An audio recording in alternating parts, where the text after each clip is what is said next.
Ramdas पलांगे CG शिक्षा में आपका स्वागत करता हूं। हम देख रहे हैं कक्षा 11वीं रसायन विज्ञान का 13 इकाई, जिसका नाम है आपका हाइड्रोकार्बन। और लगभग हम लोग जो है इस लेसन में बहुत सारा टॉपिक क्लियर कर चुके हैं। थोड़ा सा और बच गया है आपका, तो उससे रिलेटेड कुछ चर्चा हम लोग करते हैं। इससे पहले वाले जो क्लास था उसमें हम लोग एरोमेटिकता के बारे में थोड़ा सा हम लोग बात किए थे, और कुछ संरचना हम आज भी देखें और इससे पहले भी देख चुके थे। अभी हमको देखना है बेंजीन की संरचना। किसकी संरचना देखेंगे? अभी बेंजीन की संरचना देखेंगे। स्ट्रक्चर ऑफ बेंजीन हम लोग जानते हैं बेंजीन क्या होता है भाई। तो सिंपल अगर हम बेंजीन के अणुसूत्र की बात करें तो बेंजीन का अणुसूत्र क्या होता है हमारा? C6H6 होता है। ये हमारा क्या होता है? हमारा बेंजीन की क्या होता है? अणुसूत्र होता है। संरचना हम लोग बाद में देखेंगे, फिलहाल तो अणुसूत्र आपको पता होना चाहिए। तो यहाँ पर अणुसूत्र की अगर हम बात करें तो बेंजीन का सामान्य जो अणुसूत्र होता है वो C6H6 होता है, जिसमें हमारा 6 कार्बन और 6 हाइड्रोजन क्या होता है? पाया जाता है। स्टार्टिंग में अगर हम देखें तो बेंजीन की जो संरचना था उस संरचना में कई प्रकार के, एक प्रकार से बोल सकते हैं जो है समस्या आ रहा था, बोल सकते हैं कि बेंजीन की संरचना को किस प्रकार से दर्शाया जाए, कैसे दर्शाया जाए। क्योंकि बेंजीन का अणुसूत्र तो दे दिया गया, लेकिन उसका संरचना किस प्रकार से बननी चाहिए ये उस समय जो है एकदम कंफर्म नहीं था। इसलिए समय समय पर बहुत सारे वैज्ञानिकों ने क्या किया, अपने अपने ढंग से जो है उनके संरचना को बताने के लिए अपना अपना जो भी हमारा क्या था, जो संरचना है उसको देने का क्या किया, प्रयास किया। जिसमें हमारा एक है खुली या विपरीत श्रृंखला वाले संरचना, जिसमें हमारा एक संरचना इस प्रकार से बना, जैसे हम क्या बोल सकते हैं यहाँ पर, ये होता है हमारा CH3। यहाँ पर हम क्या बोल सकते हैं? CH3। फिर हमारा क्या होता है? C ट्रिपल बॉन्ड, ये होता है C। फिर इधर आ जाएगा हमारा C, और इधर कितना हो गया? 4 कार्बन। इधर हम करते हैं C, और ये क्या जाता है? CH3। ये किस प्रकार की संरचना क्या किया गया, दिया गया, जिसमें 6 कार्बन और 6 हाइड्रोजन था। उसी प्रकार एक और संरचना यहाँ पर क्या किया गया, दिया गया, जैसे ये हमारा होता है CH2 डबल बॉन्ड क्या होता है आपका CH। फिर हमारा क्या होता है? ट्रिपल बॉन्ड C, और इधर क्या होता है? CH double bond CH2। इसमें भी देखो 3 और 3 हमारा क्या है? हमारा कार्बन है, 6 हाइड्रोजन कार्बन है, 1 2 3 4 5 और 6, और 2 2 4 और 4 2 6 हाइड्रोजन है। ये इस प्रकार के संरचना भी दिया गया। एक संरचना अगर हम बात करें तो यहाँ पर क्या दिया गया, ये हो गया हमारा C ट्रिपल बॉन्ड क्या होता है हमारा C, और इधर आगे क्या होता है? CH2, ये होता है CH2। तो ये हमारा हो गया 4, और ये हमारा कितना हो जाता है आपका? ये हो जाएगा ट्रिपल बॉन्ड C, और ये होता है H। तो इस प्रकार से शुरू में बेंजीन की जो भी हमारा संरचना था उस संरचना को समझाने के लिए इस प्रकार से कुछ संरचना दिया गया, लेकिन ये संरचना अमान्य कर दिया गया। मतलब ये जो हमारा बेंजीन से रिलेटेड जो भी उनकी संरचना को समझाने के लिए संरचना दिया गया, जिसमें हमारे एल्काइन है, इसमें एल्काइन है, एल्कीन है, इसमें एल्काइन एल्कीन है, तो इस प्रकार से संरचना जो है बनाया गया। बट इनमें जो है कुछ कमियां थी, कुछ जो है त्रुटियां थी। इस वजह से इस संरचना को बेंजीन की संरचना ना मान करके इनको क्या कर दिया गया? अमान्य कर दिया गया। ठीक है, आगे है बेंजीन रिंग की जो भी हमारा संरचना होता है। अगर हम बेंजीन रिंग की संरचना से रिलेटेड अगर चर्चा देखें तो बेंजीन रिंग की और भी क्या हो सकता है, यहाँ से जो संरचना होता है उस संरचना से रिलेटेड यहाँ पर क्या किया गया है, आपका कुछ जो है बताया गया है। तो बेंजीन की जो भी हमारा संरचना होता है इससे रिलेटेड बहुत सारे वैज्ञानिकों ने क्या किया है, अपने अपने हिसाब से क्या किया है, संरचना को बताने का प्रयास किया गया है। जिसमें हमारा कैकुले की जो संरचना है उसके पक्ष में क्या है, हमारे बहुत सारे प्रमाण आपके क्या किया गया है, दिया गया है। वैसे कैकुले की संरचना हम लोग आगे क्या करने वाले हैं, पढ़ने वाले हैं। तो कैकुले जो संरचना होता है उसके पक्ष में क्या दिया है, हमारा जो है कुछ परिणाम दिया गया है। और वो ये दिया गया है कि यहाँ से अगर क्या करते हैं हम लोग, जो है भी हमारा क्या होता है, जो बेंजीन होता है उस बेंजीन को अगर हम क्या करते हैं, जो है मान लो हम लोग जो है हाइड्रोजन के साथ क्या करते हैं, योग करा देते हैं। तो ये क्या हो जाता है? C6H6 होता है। अगर 3 दूनी 6 हाइड्रोजन से क्रिया करा देते हैं तो उस स्थिति में C6H12 में क्या हो जाता है, आपका कन्वर्ट हो जाता है, और एक साइक्लोहेक्सेन का क्या करता है, आपका निर्माण करता है। किसका निर्माण करता है? साइक्लोहेक्सेन का। तो बेंजीन को हम लोग किसके साथ क्रिया कराते हैं, अगर हाइड्रोजन के साथ योग कराते हैं तो साइक्लोहेक्सेन बनता है।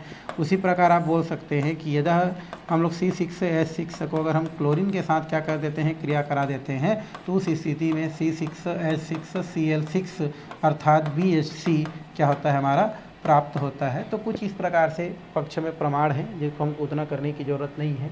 आगे हमारा 3 युग्म बंधों की जो उपस्थिति होता है इसको भी आप क्या कर सकते हैं, यहाँ से आप क्या कर सकते हैं, जो बेंजीन हेक्साक्लोराइड है उसके हिसाब से क्या कर सकते हैं, बता सकते हैं। जैसे यहीं पर है हमारा C6H6 प्लस क्या है हमारा 3Cl2 है, तो यहाँ पर के C6H6 C6 इस प्रकार से बेंजीन हेक्साक्लोराइड को आप क्या कर सकते हैं, बता सकते हैं। कैकेलो सूत्र के विरोध में भी कई प्रकार के हमारा यहाँ पर क्या किया गया है, अलग अलग साइंटिस्ट द्वारा क्या किया गया है, विरोध किया गया है। तो जो भी हमारा क्या था, बेंजीन की संरचना था, जो शुरू में क्या किया गया आपका विभिन्न प्रकार से देखा जाए तो बेंजीन की संरचना को बताने का प्रयास किया गया, जिनमें से बहुत सारा संरचना जो है आपका क्या किया गया, एक प्रकार से बोल सकते हैं बनाया गया, लेकिन उनमें से वो संरचना जो है बेंजीन की जो है स्थिति को बताने में सक्षम नहीं रहा, इसलिए जो है समय समय पर उसे अमान्य कर दिया गया। कैकुले की अगर संरचना की अगर बात करें तो कैकुले जो संरचना होता है इसमें इस प्रकार से 2-3 प्रकार का संरचना बनता है, एक इस प्रकार से और ना और कई भी संरचना बनता है, जिसके बारे में क्या होता है, विरोध करके हम लोग उसको कर सकते हैं। आगे हमारा दिया है आधुनिक मत है हमारा। तो बेंजीन की जो संरचना है वर्तमान स्थिति में बात करें तो बेंजीन की जो भी हमारा क्या होता है, हमारा जो एरोमेटिक जो गुण होता है वो हमारे क्या होते हैं हमारे, और प्रत्येक कार्बन की जो चौथी संयोजकता है उसको ठीक से स्पष्ट करने के लिए और भी कई प्रकार के सुझाव यहाँ पर दिए गए हैं, जो हमको आगे क्या करना है, देखना है। जैसे एरोमेटिक जो है एरोमेटिकता का जो क्या होता है, अष्टक जो सिद्धांत होता है, इसके आधार पर इसको देने का श्रेय किसको जाता है, हमारा बॉम्गर ने सन 1891 में इसको प्रतिपादित किया। बाद में इसको रॉबिन्स नाम के वैज्ञानिक ने 1925 में प्रतिपादित किया। इनगोल्ड ने उनको 1928 में और हकल नाम का वैज्ञानिक ने उसको जो है इसको सन 1931 में क्या किया, संशोधन किया, जिसके अनुसार हम बोल सकते हैं कि कोई भी जो बेंजीन रिंग होता है उस बेंजीन रिंग में क्या होता है, हमारा 6 हमारे क्या होते हैं, कार्बन होते हैं और 6 हमारे क्या होते हैं, हाइड्रोजन होते हैं। और इस प्रकार से 6 कार्बन और 6 हाइड्रोजन मिलकर के एक रिंग का क्या होता है, निर्माण करते हैं, या रिंग का क्या करते हैं, निर्माण करते हैं, जिसमें आपका जो डबल बॉन्ड होता है वो इस प्रकार से क्या होता है, अल्टरनेट क्या होता है, पाया जाता है। तो इसके एरोमेटिकता का जो अष्टक सिद्धांत होता है उसके अनुसार बेंजीन में 6 कार्बन और 6 हाइड्रोजन होता है, और ये 6 कार्बन और ये जो हमारा क्या होता है, जो 6 हाइड्रोजन होता है, ये हमारा क्या होता है, इस प्रकार से रिंग के रूप में क्या होते हैं, आपके जुड़े होते हैं, और सब के बीच क्या होता है, आपका अल्टरनेट क्या होता है, डबल बॉन्ड और सिंगल बॉन्ड क्या होता है, आपका पाया जाता है। तो ये यहाँ पे आप क्या कर सकते हैं, सिद्धांत में लिख सकते हैं। आगे यहाँ पर दिया है अनुनाद सिद्धांत। तो जो भी हमारा जीन के एक्स किरण तथा इलेक्ट्रॉन विवर्धन जो भी अध्ययन से ज्ञात हुआ कि बेंजीन में प्रत्येक कार्बन में जो है बंध लंबाई इतना 1.40 एंगस्ट्रॉम, यह लंबाई एकल बंध की लंबाई, तो ये सब चीज़ देखा गया। और फिर जो है एक बोल सकते हैं कि आंशिक एकल बंध से बंधे हुए जुड़े हुए ऐसे बंधों को कागज पर प्रदर्शित किया गया। अतः यह सुझाव दिया गया कि बेंजीन के निम्नलिखित अनुनादी संरचना हो सकते हैं। तो इसमें कौन कौन से संरचना यहाँ से बन सकता है, पूरा जो है करने के पश्चात तो यहाँ पर कुछ संरचना क्या होता है, आपका निर्मित होता है। जैसे पहला संरचना जिसमें हमारा डबल बॉन्ड अल्टरनेट होता है, अनुनादी संरचना में इस प्रकार से हम लोग स्थिति करते हैं, तो यहाँ पर ये इस प्रकार से हो जाता है। तो ये जो डबल बॉन्ड की स्थिति जो पहले यहाँ पर था, यहाँ पर था, यहाँ पर था, अगर हम उसको क्या करते हैं, थोड़ा सा क्या करते हैं, चेंज कर देते हैं, तो उस स्थिति में क्या होता है, हमारा यहाँ से आपका चेंज हो जाता है। तो ये यहाँ पर, ये फिर यहाँ पर, फिर यहाँ पर हो जाता है। फिर अगर हम क्या करते हैं, अगर हम बेंजीन की संरचना बनाते हैं तो उस स्थिति में हमारा क्या होता है, इस प्रकार से एक संरचना बनता है। फिर अगर हम क्या करते हैं, आगे की ओर अगर हम जाएँ तो उस स्थिति में ऐसा ऐसा और ये इस प्रकार की संरचना बनता है। और अगर हम क्या करें, आगे इस तरीक़ा से संरचना की ओर अगर हम बढ़े तो वहाँ पर क्या होता है, आपका ये हो गया, ये इस प्रकार से संरचना निर्मित बनता है। तो इस प्रकार से टोटल हमारा जो है कितने संरचना निर्मित होता है, 5 संरचना। तो फर्स्ट हो गया, सेकेंड हो गया, थर्ड हो गया, फोर्थ हो गया, और हमारा क्या होता है, फिफ्थ होता है। जिनमें से आपका प्रारंभिक जो 2 संरचना होता है इसको हम लोग क्या बोलते हैं, कैकुले संरचना बोलते हैं। शुरू के 2 संरचना को हम क्या बोलते हैं, कैकुले संरचना, कैकुले हमारा क्या होता है, संरचना बोलते हैं। तो शुरू के ये दोनों हैं वो कैकुले संरचना होता है, और 3 से लेकर के हमारा जो क्या होता है, हमारा 5 तक की जो संरचना होता है उसको हम लोग डेवार संरचना के नाम से जानते हैं, जिनको जो है डेवार के द्वारा बेंजीन की संरचना को समझाने के लिए दिया गया है। तो इसमें दिया है पहला और दूसरा जो होता है वो कैकुले संरचना होता है, बाकी जो है हमारा 3, 4, 5 इसको देवार संरचना या देवार सूत्र के नाम से क्या किया जाता है, जाना जाता है। तो इस तरीक़ा से बेंजीन की जो संरचना है उसको क्या किया जाता है, आपको प्रदर्शित किया जाता है। तो इनमें बेंजीन के जो दो कैल्कुले संरचना होता है, एक और दे, यही मुख्यतः क्या होता है, अनुनादी संकर माना गया है। बाकी देवार का जो संरचना है उनको जो है अनुनादी संरचना ना मान करके केवल किसको लिया गया है, हमारा कैकुले की जो संरचना है उसको ही क्या किया गया है, लिया गया है। और उस स्थिति में हम बोल सकते हैं कि बेंजीन के जो भी हमारी जो संरचना होता है कैकुले के अनुसार क्या होता है, इनकी जो संरचना होता है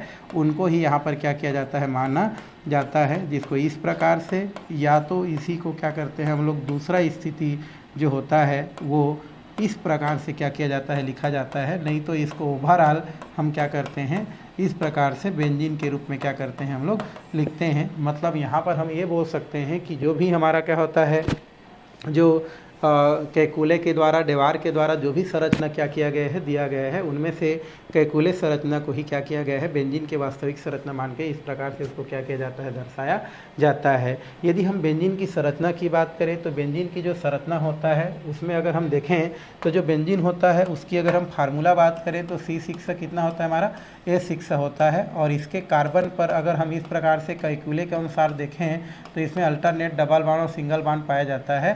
तो उसके आधार पर देखें तो जो कार्बन होता है उस पर संकरण कैसा होता है, आपका sp2 संकरण क्या होता है, पाया जाता है। चूँकि इसमें क्या होता है, हमारा 6 कार्बन होता है। तो 6 कार्बन जो होता है, 6 कार्बन में ये 6 कार्बन एक दूसरे के साथ इस प्रकार से एक फुटबॉल जैसी जो क्या होती है, जो आकृति है, इस प्रकार से जो संरचना होता है उसमें क्या होता है, आपका बंधा हुआ क्या होता है, दिखाई देता है। जिसमें हमारे ये देखो 1 कार्बन, 2 कार्बन, 3 कार्बन, 4 कार्बन, ये 5 कार्बन और ये कितना होता है, 6 कार्बन होता है। और ये 6 कार्बन जो होता है वो दूसरे कार्बन के हमारा क्या होता है, 2s के साथ क्या करता है, सिग्मा बंध बना के क्या होता है, हमारा जुड़ा रहता है। और इस तरीक़ा से क्या होता है, इस प्रकार से एक जो है संरचना निर्मित करता है जिनमें आपका सिग्मा और क्या होता है, हमारा पाई बंध क्या होता है, देखने को मिलता है। तो इस तरीक़ा से बेंजीन की संरचना क्या होता है, प्राप्त किया जाता है। तो जनरली आपको ये याद रखना होता है कि बेंजीन में संकरण कैसा होता है, कार्बन पर sp2 संकरण होता है। और sp2 संकरण की मेन अगर ज्यामिति की बात करें तो कैसा होता है, हमारा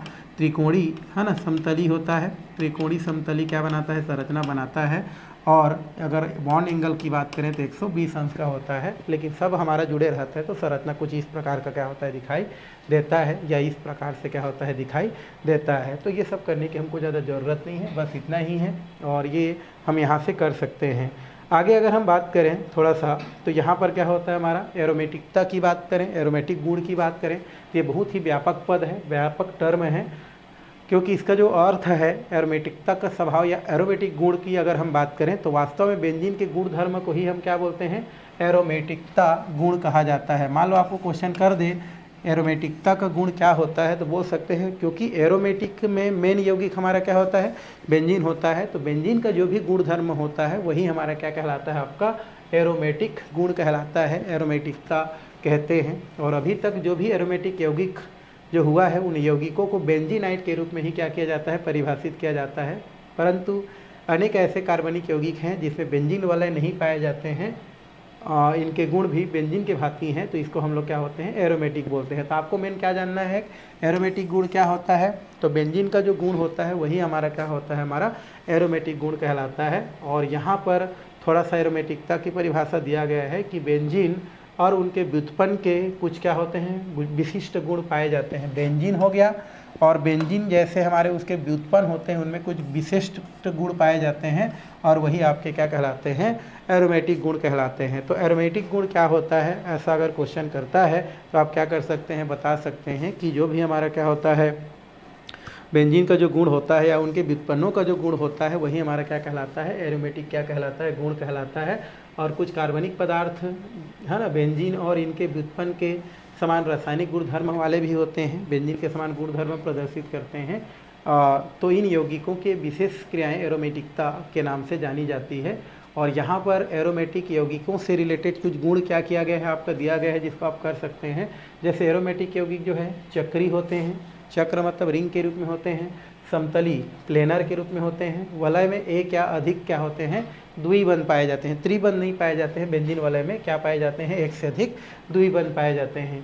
दूसरा, इनमें हाइड्रोजन की प्रतिशत मात्रा एल्किन एल्काइन से बहुत क्या होती है, कम होती है भाई, क्योंकि हमारा जितना कार्बन है उतना हाइड्रोजन ही है, मतलब एल्किन की अपेक्षा और एल्काइन की अपेक्षा इसमें हाइड्रोजन की संख्या बहुत कम होती है, अर्थात अति संतृप्त प्रतीक होती है। किंतु ये असंतृप्त यौगिक के गुण जैसे योगात्मक अभिक्रिया, ऑक्सीकरण अभिक्रिया का विरोध करती है, और बेंजीन आशा के अनुरूप अत्यधिक क्रियाशील न होकर के क्या होती है, स्थायी होती है।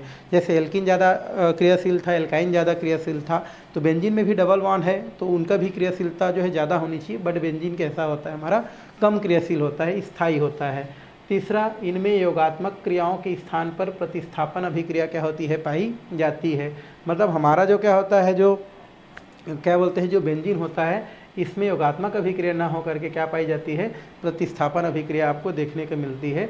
चौथा नंबर, इनकी हाइड्रोजनीकरण उष्मा एल्किनों की तुलना में बहुत क्या होती है, कम होती है। हाइड्रोजनीकरण उष्मा क्या होती है भाई, जब किसी यौगिक के साथ हाइड्रोजन क्या करती है, जुड़ती है, तो उस दौरान कुछ ऊर्जा क्या होती है, मुक्त होती है, वो ऊर्जा आपकी क्या कहलाती है, हमारे हाइड्रोजनीकरण उष्मा कहलाती है। और बेंजीन में हाइड्रोजनीकरण उष्मा बहुत कम होती है, किंतु अनुनादी ऊर्जा क्या होती है, इसकी उच्च पाई जाती है, और ये हकल के नियम का क्या करती है, पालन करती है, या हकल के रूल को क्या करती है, प्रदर्शित करती है।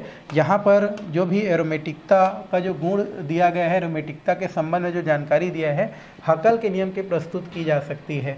हकल नियम ये कहती है कि वे सभी समतली चक्रीय यौगिक एरोमेटिक गुण प्रदर्शित करती है जिनके चक्र में N4N+2 पाई इलेक्ट्रॉन पाई जाती है, जहाँ पर N के जगह जो है एक पूर्णांक संख्या में लिखी जा सकती है, मतलब n का मान क्या लिखी जाती है, 0 1 2 3 लिखी जा सकती है। मतलब हकल्स रूल ये कहता है कि वे सभी समतली चक्रीय यौगिक, समतली प्लेनर बोल सकते हैं, चक्रीय यौगिक में एरोमेटिकता का गुण क्या होती है, पाई जाती है, या एरोमेटिकता का गुण प्रदर्शित करती है, जिनके चक्र में 4n+2 पाई इलेक्ट्रॉन होती है। मतलब 4n पाई इलेक्ट्रॉन के आधार पर अगर उसमें पाई इलेक्ट्रॉन निकालें तो जिसमें भी ये हमारा रूल से क्या होती है, फॉलो होती है, वो सबके सब क्या करती है, हमारी एरोमेटिक गुण प्रदर्शित करती है। मतलब हकल का कहना यही है कि वे सभी चक्रीय प्लेनर यौगिक जिनमें जो आपका क्या होता है, हमारा जो पाई इलेक्ट्रॉन होता है वो 4n+2 के अनुसार होती है, वो सभी के सभी क्या होती है, हमारी वो जो है आपका एरोमेटिक गुण क्या करती हैं, प्रदर्शित करती हैं, जहाँ पर n का मान 0 1 2 3 जो भी लिखना है क्या की जा सकती है, लिखी जा सकती है। जैसे हमारे समतली चक्रीय यौगिक में जैसे हमारा 2 है, n बराबर 0 है, n बराबर 1 है, यदि n बराबर 2 रखी जाती है, n बराबर 3 रखी जाती है, तो पाई इलेक्ट्रॉन की संख्या कितनी होगी, जैसे हमारा ये हो जाएगा 4n प्लस क्या हमारा 2 है, तो उस स्थिति में अगर हम यहाँ पर 2 रखते हैं और +2 रखते हैं तो कितना हो जाएगा हमारा, 4 दूनी 8 और 2 10 पाई इलेक्ट्रॉन आ जाएगा। इसी प्रकार अगर हम बात करें तो 4 और यहाँ पर कितना रखें 3 और +2 तो 6 चौके कितना हो गया, 4 तिया 12 और 2 कितना हो जाता है हमारा 14 पाई इलेक्ट्रॉन आ जाता है। तो इस फार्मूला के अनुसार 4n+2 फार्मूला के अनुसार जिस भी यौगिक में पाई इलेक्ट्रॉन की संख्या ज्ञात की जाती है वो सभी के सभी क्या होती है, हमारी जो है आप बोल सकते हैं कि जो क्या बोलते हैं आपका जो एरोमेटिक गुण क्या करती है, प्रदर्शित करती है। और बेंजीन है, नेफ्थलीन है, एंथ्रासीन है, इस सब में क्या पाई जाती है आपके, इस प्रकार से ये 4n+2 का जो मान है वो रख करके क्या की जा सकती है, आपका पाई इलेक्ट्रॉन के मान ज्ञात की जा सकती है।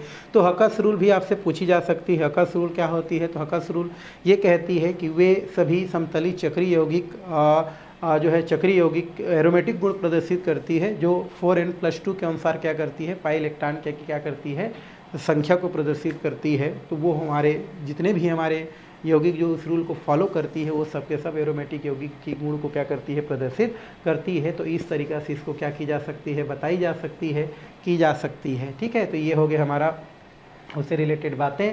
और यहाँ से आगे दिया है इसी आधार पर विषम चक्रीय यौगिक जैसे पैरॉल, फ्यूरॉन, थायोफिन, पिरिडीन, ये सब चीज़ पढ़ चुके हैं। इन सब का क्या होती है, हमारी हकल के नियम का पालन करते हुए एरोमेटिक यौगिक के गुण को क्या करती है, प्रदर्शित करती है। कौन कौन, पैरॉल, फ्यूरॉन है ना, थायोफिन, पिरिडीन, ये सब हमारे क्या होती है, एरोमेटिक यौगिक होती हैं। चलिए अब हम बेंजीन किस प्रकार से बनाते हैं वो देखते हैं। तो बेंजीन बनाने की विधि देखेंगे हम लोग। बेंजीन बनाने की विधि, बनाने की क्या देखेंगे हम लोग, विधि देखेंगे। तो बेंजीन बनाने की विधि में हम लोग देखेंगे, पहला दिया है एरोमेटिक अम्लों के विकार्बोक्सिलीकरण से।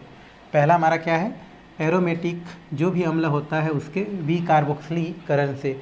विकार्बोक्सिलीकरण मतलब होता है कार्बन डाइऑक्साइड का बाहर निकलना, ठीक है। कार्बन डाइऑक्साइड का बाहर निकलना ही क्या कहलाता है, या कार्बोनेट के रूप में बाहर निकलना क्या कहलाता है, विकार्बोक्सिलीकरण कहलाता है। या तो हम CO3 बोल सकते हैं या तो CO2 बोल सकते हैं। तो यहाँ पर क्या किया जाता है, कोई भी जो एरोमेटिक यौगिक होता है जब उसको सोडियम लवण के साथ क्या किया जाता है, सोडियम लवण को सोडा लाइम के साथ क्या किया जाता है, गर्म किया जाता है, तो उस स्थिति में क्या होता है, हमको वहाँ से जो है कार्बन डाइऑक्साइड का क्या हो जाता है, निष्कासन हो जाता है और बेंजीन क्या होता है, हमको प्राप्त होता है। तो जनरली हम लोग क्या बोल सकते हैं, कार्बन डाइऑक्साइड का बाहर निकलना ही क्या कहलाता है, हमारा कार्बोक्सिलीकरण या कार्बोनेट का निकलना कार्बोक्सिलीकरण कहलाता है, विकार्बोक्सिलीकरण कहलाता है। तो इसके लिए हम लोग क्या करेंगे, एग्जाम्पल लेंगे सबसे पहले। तो ये हमारा जैसे दिया है CH3, और अगर हम इसकी बात करें COOH, और इसको अगर हम सोडा लाइम के साथ फ़िलहाल अभी क्या करते हैं, क्रिया करा देते हैं, तो उस स्थिति में क्या होता है, या मैं इसको सोडियम हाइड्रोक्साइड के साथ पहले क्रिया करा देता हूँ। सोडियम हाइड्रोक्साइड के साथ अगर मैं क्या करूँ, इसको क्रिया कराऊँ, तो उस स्थिति में क्या हो जाता है, NaOH हो जाता है। और इसमें अगर हम देखें तो ये हमारा प्लस चार्ज होता है, ये माइनस चार्ज होता है। तो यहाँ से क्या निकल जाता है, हमारा H2O, और ये माइनस, और ये क्या होता है, प्लस। तो सोडियम उसके साथ जुड़ जाएगा, तो CH3 COO, और ये क्या हो जाता है, हमारा Na। इसको बोलते हैं हम लोग कार्बोक्सिलिक अम्ल का सोडियम लवण, या इसी का नाम होता है हमारा सोडियम एसीटेट। सोडियम एसीटेट मैं आपको पहले बता चुका हूँ कि जब CH3 COOH का एक प्लस क्या हो जाता है, हट जाता है, तो जितना बचता है उसको हम लोग क्या बोलते हैं, एसीटेट कहा जाता है। तो यहाँ से जब हम क्या करते हैं, एसीटिक अम्लों को अगर हम सोडियम हाइड्रोक्साइड के साथ क्रिया कराते हैं, तो यहाँ से हमको क्या प्राप्त हो जाता है, सोडियम एसीटेट क्या हो जाता है, प्राप्त हो जाता है। अब ये जो हमारा सोडियम एसीटेट मिला है, इस सोडियम एसीटेट को क्या बोलते हैं, कार्बोक्सिलिक अम्ल का सोडियम लवण बोलते हैं। तो कार्बोक्सिलिक अम्ल का जो क्या होता है, हमारा जो सोडियम लवण होता है, इस सोडियम लवण को अगर हम सोडा लाइम के साथ क्रिया कराते हैं, सोडा लाइम का फार्मूला होता है हमारा सोडियम हाइड्रोक्साइड और कैल्शियम ऑक्साइड को एक साथ बोलते हैं सोडा लाइम। पहले भी मैं आपको बता चुका हूँ, NaOH प्लस CaO को एक साथ क्या बोलते हैं हम लोग, जो है सोडा लाइम बोलते हैं। क्या बोलते हैं हम लोग, सोडा लाइम कहा जाता है।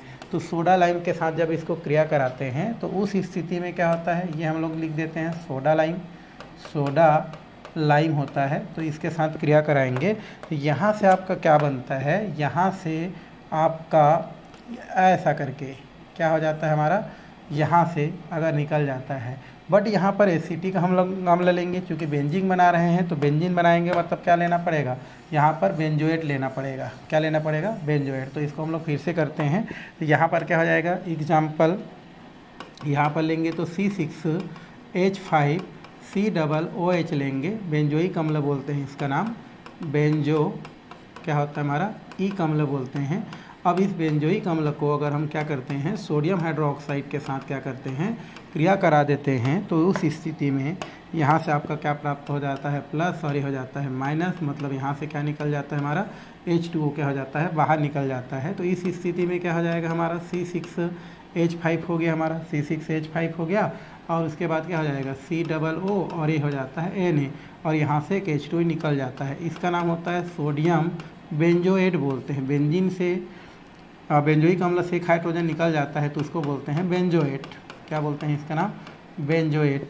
अब यहाँ से क्या होता है, जो सोडियम बेंजोएट रहता है, जिसका फार्मूला हमारा क्या है, जो है फार्मूला आपका दिया गया है C6H5COO, और ये हमारा क्या दिया है, Na। इसको अगर हम क्या करते हैं, सोडियम हाइड्रोक्साइड, साथ में क्या होता है हमारा कैल्शियम ऑक्साइड, इसके साथ जब क्या करते हैं, क्रिया कराते हैं, तो इस स्थिति में यहाँ से क्या निकल जाता है, इस तरीक़ा से ये हमारा क्या हो जाता है, बाहर निकल जाता है। तो क्या निकलेगा, देखो 2 सोडियम है, तो ये हमारा Na2 हो जाता है। फिर हमारा 3 ऑक्सीजन है और 1 कार्बन है, तो CO3 सोडियम कार्बोनेट हो जाता है, और इस तरीक़ा से C6H6, क्योंकि 5 एक हाइड्रोजन आके जुड़ जाएगा, तो इस तरीक़ा से हमको क्या हो जाता है, बेंजीन क्या हो जाता है, प्राप्त हो जाता है। तो इस तरीक़ा से क्या किया जा सकता है, इसको बनाया जाता है। तो सबसे पहले हम क्या लेते हैं, बेंजोइक अम्ल लेते हैं, सोडियम हाइड्रोक्साइड के साथ क्रिया कराते हैं, तो हमको जो भी कार्बोक्सिलिक अम्ल का जो है सोडियम लवण प्राप्त होता है। इस सोडियम लवण को अर्थात सोडियम बेंजोएट को आगे हम क्या करते हैं, सोडा लाइम जो होता है उस सोडा लाइम के साथ क्रिया कराते हैं, तो फाइनली हमको क्या प्राप्त हो जाता है, यहाँ से बेंजीन क्या हो जाता है, प्राप्त हो जाता है, या बेंजीन प्राप्त होता है। अगर डायरेक्टली अगर आपको करना है तो डायरेक्टली तो नहीं है, बट अगर आप जैसे करना चाहेंगे तो ये क्या हो जाता है, C6H5COO क्या होता है, हमारा H होता है। अगर हम हीट कर दें मान लो और यहाँ से CO2 निकाल दें, तब भी हम क्या कर सकते हैं, C6H6 अर्थात क्या कर सकते हैं, बेंजीन क्या कर सकते हैं, प्राप्त कर सकते हैं। बट ये आपका विधि दिया है आपके बुक में, तो इसको आपको क्या करना है, अप्लाई करना है ना, और उसी से क्या बनाना है, आपको बेंजीन बनाना है। तो ये बेंजीन बनाने की विधि हो गया। दूसरा हमारा क्या बोल रहा है, फिनॉल जो होता है, फिनॉल के जिंक चूर्ण द्वारा अपचयन, जिंक चूर्ण के द्वारा अपचयन, तो फिनॉल आप जानते हो, फिनॉल क्या होता है भाई हमारा, ये है हमारा फिनॉल, ये फिनॉल है, OH हो गया, इसको हम लोग क्या बोलते हैं, फिनॉल, पहले पढ़ चुके हैं। बेंजीन में अगर OH लगाते हैं डायरेक्टली तो उसको फिनॉल बोलते हैं। इस फिनॉल को अगर हम क्या करते हैं, जिंक चूर्ण के साथ क्या करते हैं, इसको क्रिया कराते हैं, तो इसमें से जिंक और ये जो ऑक्सीजन होता है वो जिंक ऑक्साइड निकल जाता है, और हाइड्रोजन उसी बेंजीन के साथ क्या हो जाता है, जाके जुड़ जाता है। तो ये हमारा क्या हो जाता है, बेंजीन क्या हो गया, प्राप्त हो गया। तो इसमें कुछ करना ही नहीं है, क्यों, क्योंकि देखो OH तभी जुड़ता है, देखो ये हमारा क्या होता है, C6 क्या होता है, H6 होता है। जब एक हाइड्रोजन यहाँ से क्या हो जाता है, हमारा हट जाता है, इसका मेन क्या है, इसका बेसिक फार्मूला होता है C6H5 और ये होता है OH, ये फिनॉल है।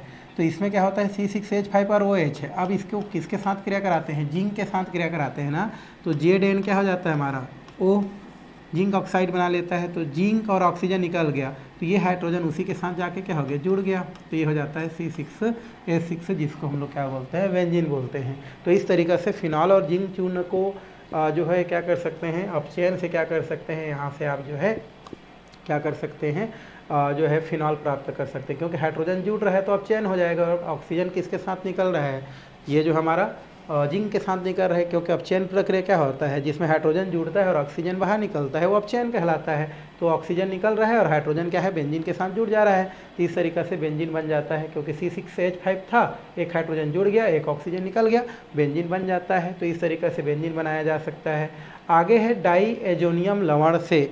डाईएजोनियम लवण क्या होता है भाई, तो ये हमारा होता है C6H5, डाईएजो बोलते हैं N2 को, और अगर इसमें प्लस चार्ज है और क्लोरीन माइनस आ गया तो इसको बोलते हैं डाईएजोनियम लवण। ठीक है, तो डाईएजोनियम लवण से कैसे प्राप्त करेंगे, तो ये हो जाता है C6H5, ये होता है N2 और ये होता है Cl, जिसमें इसमें प्लस चार्ज और इसमें क्या होता है, माइनस चार्ज होता है। अब इसको हम लोग क्या करते हैं, इसको एल्कोहल के साथ अगर हम क्या करते हैं, गर्म करते हैं, तो वो क्या हो जाता है, उसका अपचयन हो जाता है। मतलब यहाँ पर इसका हम क्या कर देते हैं, अपचयन करते हैं। क्या करते हैं, अपचयन, किसकी उपस्थिति में, ये होता है स्टेनस क्लोराइड, और साथ में क्या होता है हमारा सोडियम हाइड्रोक्साइड के उपस्थिति में करते हैं। तो इस स्थिति में क्या होता है आपका कि दो हाइड्रोजन जो होता है, ये दो हाइड्रोजन में से एक हमारा जो है क्लोरीन के साथ निकल जाता है, तो ये हमारा क्या हो जाता है HCl, नाइट्रोजन अपने आप उड़ जाता है, तो N2, एक हाइड्रोजन बचता है, वो आपका C6H5 के साथ आकर के जुड़ करके उसको क्या कर देता है, C6 से क्या कर देता है, H6 कर देता है, जिसको हम क्या बोलते हैं, बेंजीन। और इसका नाम क्या होता है हमारा, बेंजीन डाईएजोनियम क्लोराइड। डाईएजोनियम क्या होता है हमारा, ये क्लोराइड को क्या करता है, प्रदर्शित करता है। तो इस तरीके से बेंजीन डाईएजोनियम क्लोराइड का अपचयन कराते हैं स्टेनस क्लोराइड और सोडियम हाइड्रोक्साइड की उपस्थिति में, तो हमको क्या हो जाता है, बेंजीन क्या हो जाता है, प्राप्त हो जाता है। क्योंकि एक हाइड्रोजन एक क्लोरीन के साथ, नाइट्रोजन अपने आप उड़ जाता है, एक हाइड्रोजन बचता है, वो C6H5 के साथ आके जुड़ करके बेंजीन बनाता है। तो इस तरीक़ा से भी क्या किया जा सकता है, बेंजीन जो है बनाया जा सकता है। आगे है हमारा एरोमेटिक, जो सल्फोनिक अम्ल होता है उसके जल अपघटन से भी बना सकते हैं भाई। एरोमेटिक क्या होता है हमारा, बेंजीन को ही तो क्या बोलते हैं, एरोमेटिक बोलते हैं। ये हमारा क्या हो जाएगा, बेंजीन, और यहाँ पर सल्फोनिक अम्ल का फार्मूला क्या होता है, SO3, इसी का नाम क्या होता है, बेंजीन सल्फोनिक अम्ल, बेंजीन। और इसको क्या बोलते हैं, सल्फोनिक क्या बोलते हैं हम लोग, एसिड बोलते हैं। अब इसका जल अपघटन कराएंगे भाई, जल अपघटन कराते हैं मतलब H2O लेते हैं, और आप जानते हैं H कैसे टूटता है हमारा, OH माइनस में, और ये हमारा H क्या होता है हमारा प्लस में क्या हो जाता है आपका, टूट जाता है। तो उस स्थिति में अगर हम देखें तो यहाँ से आपका क्या बन सकता है, किसको बनते हैं, तो इसको आप लोग क्रिया कराते हैं तो आपका जो है H2 अगर हम लोग बात करें तो इसको हम लोग इस प्रकार से तोड़ देते हैं, OH हो गया और ये प्लस हो गया। अब यहाँ पर ये क्या होता है, जो है प्लस में होता है ये वाला जो है, और यहाँ पर जो कार्बन है वो माइनस में होता है, यहाँ पर का कार्बन क्या हो जाएगा, माइनस में हो जाएगा। अब इस स्थिति में अगर हम देखें तो कितना ताप दिया है हमारा, ये दिया है 150 से कितना दिया है, 200 डिग्री ताप दिया है। इनके साथ क्रिया करते हैं तो क्या बनता है, देखो हमारा ये बनता है OH और ये हमारा होता है SO3H। तो यहाँ पर 2 हाइड्रोजन है तो यहाँ पर क्या हो जाएगा, H2 हो गया। उसके बाद देखो एक सल्फ़र है और 3 ऑक्सीजन है, तो ये टोटल हो जाएगा H2SO4 निकल जाता है। मतलब यहाँ से क्या हो गया आपका, निकल गया। तो ये हाइड्रोजन उस पे जाके डायरेक्टली क्या हो जाता है आपका, जुड़ जाता है। और इस स्थिति में आपका क्या होता है आपका, ये हो जाएगा आपका बेंजीन, ये हो गया, और ये हमारा क्या हो जाता है आपका, और बेंजीन क्या हो तो डायरेक्ट हमारा क्या हो गया, जाके H क्या हो गया हमारा, जुड़ गया। तो इस तरीक़ा से क्या हो जाता है आपका बेंजीन जो है आपको क्या हो जाता है, प्राप्त हो जाता है। तो इस तरीक़े से क्या किया जा सकता है भाई, बेंजीन प्राप्त किया जा सकता है। तो बेंजीन सल्फोनिक अम्ल का अगर हम जल अपघटन कराते हैं 150 से 200 डिग्री ताप पर, तो वहाँ से SO3H और OH जो है H2SO4 के रूप में बाहर निकल जाता है, और इस तरीक़ा से हमको क्या प्राप्त हो जाता है, जो है बेंजीन क्या हो जाता है, प्राप्त हो जाता है। क्या प्राप्त हो गया हमारा, बेंजीन प्राप्त हो जाता है भाई। तो ये आपको क्या करना है, ध्यान में क्या करना है आपको रखना है। हो गया, ये भी एक तरीका हो गया। आगे है एसिटिलीन के चक्री बहुलीकरण से।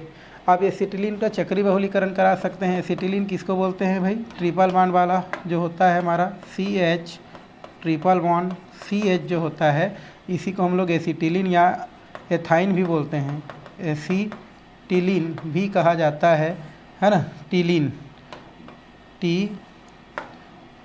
भी कहते हैं, या तो इसको एथाइन भी कहते हैं। इसका हम मात्रा लेते हैं 3, और 3 मात्रा लेने के पश्चात इसको हम लोग क्या करते हैं, जो भी हमारा क्या होता है, लाल तप्त जो धात्विक नली होता है, लाल तप्त जो धात्विक नली होता है ना, रेड कलर का जो तप्त हमारा धात्विक नली होता है, उसमें जब प्रवाहित करते हैं तो यहाँ से आपका क्या हो जाता है, बेंजीन क्या हो जाता है, प्राप्त हो जाता है। ये हो गया हमारा बेंजीन प्राप्त हो जाता है। तो आपको कुछ नहीं करना है, देखो 3 कार्बन हो गया और 3 हाइड्रोजन हो गया, इधर आके बेंजीन में क्या हो जाता है आपका, कन्वर्ट हो जाता है। कितना ताप में लगभग बोल रहा है हमारा, 873 केल्विन ताप पर। ये जो एसिटिलीन गैस होता है उसको एक हमारा क्या होता है, जो धातु का जो नली होता है, जो काफ़ी क्या होता है, गर्म होता है, लगभग 873 केल्विन तक क्या होता है, गर्म होता है। इस गर्म नली में क्या किया जाता है, एसिटिलीन की जो भी हमारा वाष्प होता है उनको जब प्रवाहित करते हैं तो अगले सिरे से वो क्या होता है, बेंजीन के रूप में क्या होता है, प्राप्त हो जाता है, जो बहुलीकरण के फलस्वरूप बनता है। तो ये भी एक हमारा बेंजीन बनाने की विधि है। आगे हमारा विधि दिया है ऊर्ज फिटिंग अभिक्रिया से भी आप क्या कर सकते हैं, बेंजीन क्या कर सकते हैं, बना सकते हैं। आगे हमारा एक ऊर्ज फिटिंग अभिक्रिया में क्या लेते हैं हम लोग, ये हम लोग लेते हैं बेंजीन और हैलाइड लेते हैं। तो बेंजीन हो गया और X हो गया, साथ में लेते हैं सोडियम धातु, साथ में हम लोग क्या लेते हैं CH3 और हम लेते हैं X, इसका नाम होता है हमारा मेथिल हैलाइड होता है हमारा, और इसका नाम क्या होता है हमारा, बेंजीन हैलाइड होता है। अब मेथिल हैलाइड और बेंजीन हैलाइड को सोडियम धातु के साथ शुष्क ईथर, ड्राई ईथर की उपस्थिति में जब हम क्या करते हैं, क्रिया कराते हैं, तो यहाँ से आपका क्या होता है, ये जो 2 हाइड्रोजन माइनस चार्ज को शो करता है और ये हमारा क्या करता है, प्लस को शो करता है। मतलब यहाँ से 2NaX क्या हो जाता है, बाहर निकल जाता है, क्योंकि माइनस है, ये माइनस है, ये हमारा क्या होता है, प्लस होता है। तो उस स्थिति में आपका क्या निकल जाता है, हमारा माइनस और जो प्लस होता है वो बाहर निकल जाता है, और ये जो हमारा प्लस होता है उसके साथ जाके क्या हो जाता है, बेंजीन के साथ जाके क्या हो जाता है, आपका डायरेक्टली जुड़ जाता है। तो ये CH3 हो जाता है। तो ये हमारा क्या हो जाता है, टाल्विन को क्या करता है, प्रदर्शित करता है। तो इस अभिक्रिया को हम लोग क्या बोलते हैं, ऊर्ज फिटिंग अभिक्रिया कहते हैं। तो ऊर्ज फिटिंग अभिक्रिया क्या होता है भाई, तो जब बेंजीन हैलाइड को और मेथिल हैलाइड को है ना, या एल्किल हैलाइड को, बेंजीन हैलाइड और एल्किल हैलाइड को सोडियम धातु के साथ शुष्क ईथर की उपस्थिति में क्या करते हैं हम लोग, गर्म करते हैं, क्रिया कराते हैं, तो हमको टाल्विन प्राप्त होता है। यही हमारा क्या कहलाता है, आपका जो है ऊर्ज फिटिंग अभिक्रिया कहलाता है। आप 12th क्लास में भी इसको क्या करने वाले हैं, पढ़ने वाले हैं।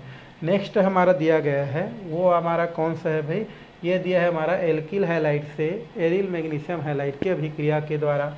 एल्किल हैलाइड से एरिल मैग्नीशियम हैलाइड की क्रिया के द्वारा भी आप बना सकते हैं। तो एल्किल हैलाइड किसको बोलते हैं, RX को बोलते हैं। एरिल किसको बोलते हैं, हमारा बेंजीन वाला को क्या कहा जाता है, ये कहा जाता है। तो इसको मैं डायरेक्टिव इस प्रकार से लिखता हूँ, ये हो जाता है CH3 CH3 और ये Cl दिया है, और एक हमारा दिया है C6H5Mg और ये हमारा दिया है Cl। तो इसको हम जब क्या करते हैं, तोड़ते हैं, तो तोड़ने से हमारा क्या बनता है, ये बनता है माइनस और ये होता है प्लस, ये होता है माइनस, ये होता है प्लस। तो बचा क्या हमारा बेंजीन, क्योंकि C6H हमारा जो क्या होता है 5 होता है, उसको हम इस प्रकार से लिखते हैं। तो ये हमारा हो जाता है टाल्विन, क्या प्राप्त हो जाएगा यहाँ से, टाल्विन प्राप्त हो गया। और साथ में क्या बचा है, यहाँ से बचा है आपका Mg और ये 2 Cl क्या हो जाता है, प्राप्त हो जाता है। मतलब यहाँ से मैग्नीशियम क्लोराइड क्या हो जाता है, हमको प्राप्त हो जाता है। कौन सा क्लोराइड, मैग्नीशियम क्लोराइड बनता है। तो ये हमारा क्या हो गया, ये हमारा हो गया जो है माइनस और ये प्लस जुड़ गया, ये दोनों जुड़ गया और ये इसके साथ क्या हो गया, बाहर निकल गया। तो इस तरीक़ा से आप क्या कर सकते हैं, बेंजीन प्राप्त कर सकते हैं, प्राप्त किया जा सकता है। और लास्ट है हमारा एरिल जो हैलाइड होता है, उनके आप चैन से भी आप प्राप्त कर सकते हैं। एरिल हैलाइड किसको बोलते हैं भाई, तो एरिल हैलाइड मतलब होता है हमारा, ये हो गया बेंजीन, ये हम क्या लेते हैं, बेंजीन लेते हैं, ठीक है। तो ये हमारा हो जाएगा आपका बेंजीन, ये बेंजीन हो गया। और इसमें हम लोग क्या ले लेते हैं, हैलाइड मतलब Cl ले लेते हैं, तो इसका नाम क्या होता है, बेंजीन क्लोराइड, बेंजीन। और ये क्या होता है हमारा क्लोराइड, तो बेंजीन क्लोराइड हो गया। अब इसका हम क्या करेंगे, अब चयन कराएंगे। अब चयन मतलब H2 किसकी उपस्थिति में, निकिल की उपस्थिति में, एल्युमिनियम की उपस्थिति में, ये 2 भागों में टूटेगा, H और H, ये प्लस और ये माइनस। तो उस स्थिति में क्या होगा हमारा, ये जो हमारा एक क्लोरीन है वो के हाइड्रोजन के साथ क्या हो जाएगा, HCl निकल जाएगा और एक हाइड्रोजन बेंजीन के साथ डायरेक्ट जाके जुड़ जाएगा। मतलब यहाँ से हमको क्या हो जाएगा, बेंजीन प्राप्त हो जाएगा। तो ये इस तरीक़ा से कई विधियाँ हैं, जिन विधियों से आप क्या कर सकते हैं, बेंजीन प्राप्त कर सकते हैं। आगे थोड़ा सा देखते हैं बेंजीन के, क्या देखते हैं हम लोग, गुण देखते हैं, कौन कौन से गुण हैं। तो बेंजीन के अगर हम गुण की बात करें तो पहला भौतिक गुण में आता है फिजिकल प्रॉपर्टीज़ जिसको बोलते हैं। तो पहला हम फिजिकल प्रॉपर्टीज़ देखें तो पहला इसमें दिया है कि बेंजीन तथा इनके जो भी सजात होते हैं लगभग 8 तक परमाणु वाले, ये हमारे रंगीन होते हैं, वाष्पशील होते हैं, ज्वलनशील होते हैं, तेली रंग का द्रव होता है और विशेष प्रकार के इसमें क्या होता है, गंध पाया जाता है। ठीक है, वैसे एरोमा का अर्थ तो गंध ही होता है, तो ये हमारे क्या होते हैं, लिक्विड अवस्था में पाए जाते हैं और विशेष प्रकार का गंध होता है। दूसरा बेंजीन जो होता है, बेंजीन तथा इसके जो भी बेंजीन जैसा और दिखने वाले हमारे या बेंजीन के जो व्युत्पन्न होते हैं वो सब के सब जल में क्या है, अविलेय है, मतलब नहीं घुलते हैं। लेकिन एल्कोहल हो गया, ईथर हो गया, पेट्रोल हो गया, अर्थात कार्बनिक विलायक में क्या होते हैं, घुलनशील होते हैं। ये याद रखेंगे। ये जल में हल्के, ये जल से हल्के होते हैं और विषैले होते हैं। बेंजीन जो होता है वो जल से हल्का है और विषैला होता है।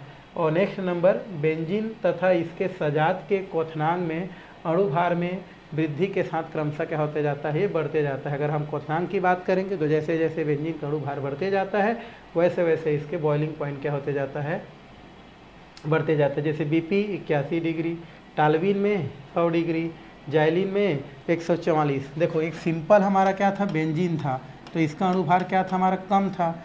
अब इसमें हम लोग क्या कर दिए, बेंजीन तो है लेकिन अब इसमें CH3 जोड़ दिए तो ये टाल्विन हो गया, तो इसमें अणुभार क्या हो गया, एक कार्बन का और बढ़ गया। और जाइलिन लिखते हैं तो क्या होता है, ये हमारा एक इसमें CH3 था और इसमें एक और CH3 आ गया। तो देख रहे हैं हमारा धीरे धीरे अणुभार क्या हो रहा है, बढ़ रहा है। तो अणुभार बढ़ने की वजह से हमारा क्वथनांक क्या होते जाता है, आपका बढ़ते जाता है। तो इस तरीक़ा से हम क्या कर सकते हैं, इसको बता सकते हैं। ठीक है, तो आज का क्लास जो है यहीं पर हम लोग समाप्त करते हैं। आने वाला क्लास में हम लोग रासायनिक गुण देखेंगे और कुछ और आपका टॉपिक इस लेसन से रिलेटेड है वो देखेंगे। फिर ये लेसन आपका क्या हो जाएगा, समाप्त हो जाएगा भाई।